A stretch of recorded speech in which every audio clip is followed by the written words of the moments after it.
everybody burnt out? Hope not. I got a little bit to talk, and I am first of all thanking Maddie and Dustin for putting this together and all the leadership in the Democratic Party. I'm going to give you a little bit of a history. Yeah, I am a doctor. I've been in Story County at Ames since 1990, and very grateful for that opportunity. But I'm not going to talk a lot about healthcare, and perhaps along the way I need to. I appreciate JD's comments and Cindy's comments and the other general thoughts that healthcare is very, very important, and it is important to me. And you can go to my website and you can read my policy statements on this and that. But I'm going to go over the history just a little bit. I'm an activist. I've been part of the Democratic Party for quite a while, and I think I know most of the people on the phone call tonight. And I've always made everybody abundantly aware that I was willing to serve in whatever capacity. And fortunately, in March, we ran into a bit of a challenge in terms of finding a candidate to run in House District 49. I said, I am happy to get in there and do what I can, but truthfully, I was not energized about the idea. I was a placeholder. The Truman Fund is not going to put a dime into this race. The Iowa Democratic Party is not going to put a dime into this race. And I was just going to do the best I could. Unfortunately, the events of the last few months have energized me. And it is important to me, and I think I can win this race. So vis-a-vis what you saw with Jack, I wonder if this is going to show up at all. Oh yeah, of course, it's backwards. But you get the idea that the Story County, everything but Ames is in the district, and then the 8 counties and South Hardin County.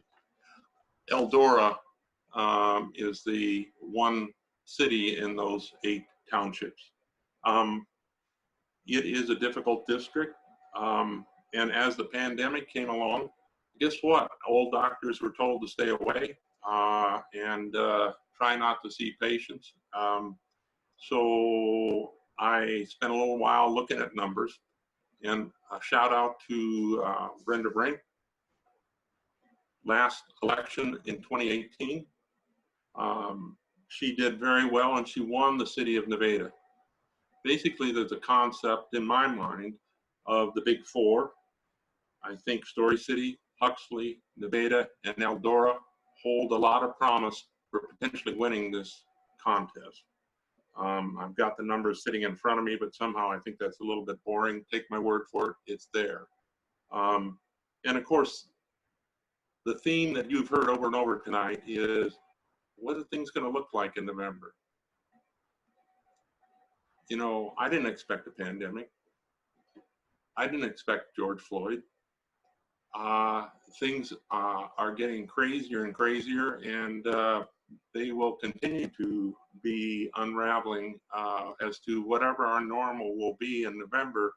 We all got to get ready, and I'm grateful for each one of you being here tonight, because as a loyal Democrat, you're going to work to make it happen. And I'll get to that at the end. So what did I do to try and get things going?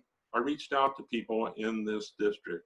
And I want to immediately give a shout out to Leroy Kester and Marion Olive in Story City. Very well organized, very supportive. I think I'm going to be okay in there. Great data. John Plow and his wife Nancy and Sue Dinsdale and Phyllis Peters all have been helping me on the side to kind of get my act together on a cowboy card or whatever website. Nevada, Luke Spence, Stephanie Spence, Mark Wagner, all very solid people, Gene Nolan, trying to catch up with all of them and trying to build a base of volunteers there. And of course, my hometown, Huxley, Judy Fausch and my neighbors, Jim and Judy Whittree, we have about 30 volunteers lined up in the city of Huxley. I am inspired a little bit by the January caucus. I ran the caucus, and this was with the help of Lindsay Dickerson. And The caucus had 250 attendees, and 90 of them were new registered Democrats. This makes a difference. And correct me if I'm wrong about that, Lindsay, but Eldora, I've had a chance to catch up there with Tim Hoy, who was a force up there for a while, and then also Steve Frossel, and the Nurembergs, and the Julie Duell. There's good people in that town, and I think we can build out of that, and we'll see where it goes. So the only other thing I wanted to say and emphasize was kind of come back to what I was saying before about the future. What do we expect in November? And I'm really not sure, but this is what I am sure of. I'm sure that Democratic leadership on a state level or on a federal level is our best chance to rectify the situation. If we wish to have a more fair, equitable, just society, it's going to come from the Democratic Party, from the Democratic candidates. And I'm grateful and honored to be the representative to run in this district. Odds be damned. I'm happy to be at it, and I'm grateful for all your support and for participating in this chat talk tonight. Thanks a lot.